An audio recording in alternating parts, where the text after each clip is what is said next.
So today we have a soul contract for the name Natasha. And one key important takeaway from this is that while I will be breaking down the soul contract for the name Natasha, and will give each person with the name Natasha or whoever nickname is Natasha, much guided breakdown of their soul contract. Again, this is very much generic.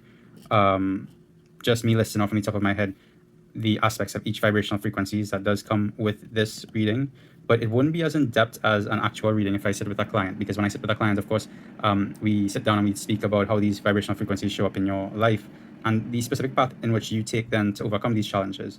So this will still, of course, have eye-opening aspects to it, but again, take it with a grain of salt. So you do have two combination letters here within this name. And so we have 2 2, which is one of the second rarest number that you could get. 35. So you've got 8 in your karmic, in your karma, and the 22 4 in your goals. Now, the goals and the karma aspect of a reading will give you a much more heavier flow of energies in your life. Like you will experience a lot more of the negative aspects of them until you learn to transmute it and come into the positive aspects of them. And this is your talent, which there is some general part of you who will experience negative with this, but it's much easier to overcome. So before we get into the karmic aspect, the negative aspect and things that you have to work through, let's talk about the talents. What do you have under your belt that gives you the ability to move forward in life effortlessly? The 2 2, the 2 energy, is that of objectivity, emotional resiliency, the ability to look at things from a higher perspective and see things very clearly for what they are. And so, yeah, people with this energy tend to become good teachers, counselors, good at law, because they have the ability to see things very clearly and move accordingly from that. The 2 is also one of the negative aspects of it. Well, one of the aspects of it, I won't say negative, is going from foolishness to wisdom. It's making a lot of foolish decisions in your life and learning from them and knowing to not repeat them over and over again, because we tend to repeat the cycle over and over again. The 8, also with the 2, you have the emotional resiliency, the emotional ability to hold space for other people, allow them to come in and have those conversations with them, and the therapist, the counselor for your friends, basically, or other people. You could benefit from this aspect in terms of your career. The 8 frequency. Now, these frequencies only, don't have it's not like the 17 8. Instead, this is just the 8 frequency, which is that, think of Cancer, very protective of your home, your friends, people that you love, very caring, very nurturing, but at the same time, in this negative aspect, in this negative experience, you tend to extend your hand a bit too much to people. It's very people-pleasing, self-betrayal, self-sacrificing type of energy. The 8 is almost feels like they don't belong because they don't want to be here. It's a very etheric energy that's tethered into Earth, and no matter what you try to do, you can't escape the physical reality in which that you're experiencing. And when we see it tied up here to the 22 4, so the 8 8, think of the 8 8 as an amoeba, literally a cell drifting through a lot of etheric energies. They feel a lot of etheric energies. They feel a lot of the unseen, but they can't really process it because it's all this under all of this self-betraying type of energies, codependency, all of that. But when they do work through the negative aspect, they have this cool ability to be clairvoyant. They see things very clearly for what they are, similar to the 2, but they see almost like seeing the future. You get visions, you get imaginative insight.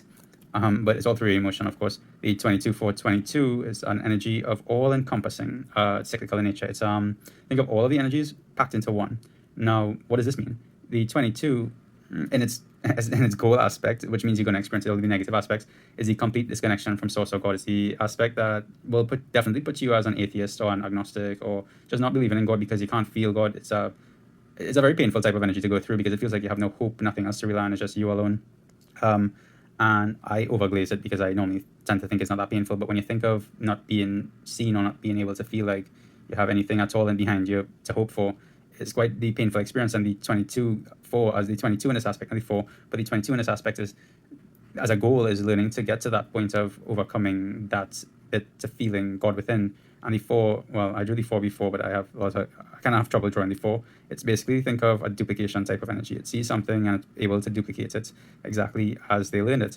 If you come with an open cup, you'll be able to receive, but if your cup is already full, you can't receive anything, is a quote that comes to mind. The 2 frequency having the objectivity aspect to you, to see things for what they are, and when you learn them, you're able to put them out in the same exact way.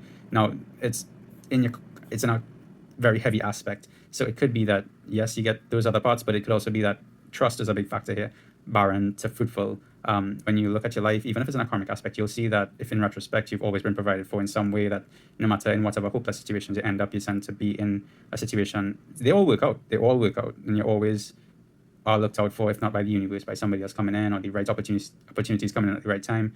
It's an energy that teaches just have trust that something is going to work out and go with it, and trust that what path you're on right now is the right path. Now, for you, you do have a soul destiny according to this contract. So we have the 22-4, we have the 2-2, and we have the 8-8, and together this says 14, and this says 32, and this basically breaks down to 5-5. So we have 5-5, and the 5-5 is as an energy, it's Aries. Think Aries. It's pioneering. It's leading forward. It's speaking truth, and it's fire. It's expansive. It wants to move forward. It wants to take action. It wants to lead. It wants to speak. Put your right foot forward and take the initiative forward. Your soul destiny is all about going forward in truth, connecting to God within, or at least coming into learning about God within, that you have this access, and stop betraying yourself to overcome that, and sit within the ability to be clairvoyant and know that you have the objective view of things, that listen, no matter what happens, I can trust that everything is going to work out. I don't have to let other people's problems fix themselves. I don't need to be the one to fix their problems. And yeah, so this is just a generic overview. I just basically list off on the top of my head as much as I possibly could right now, without going to like an hour in a video about what these energies and how they could show up in this type of reading. And you'll definitely know how it applies to you. But again, a full reading will give so much more information and detail into this, especially if I get to work with you one-on-one and we sit down and see exactly how these show up and the exact methods in which you could then overcome these. But yeah, if you like more of these, give me another name. I'll definitely do another name. I'm having fun doing these, like I said before. You can reach out by booking a session with me directly from my Calendly app, link in bio, and I'll never reach out to you first. I love you. Have a good night.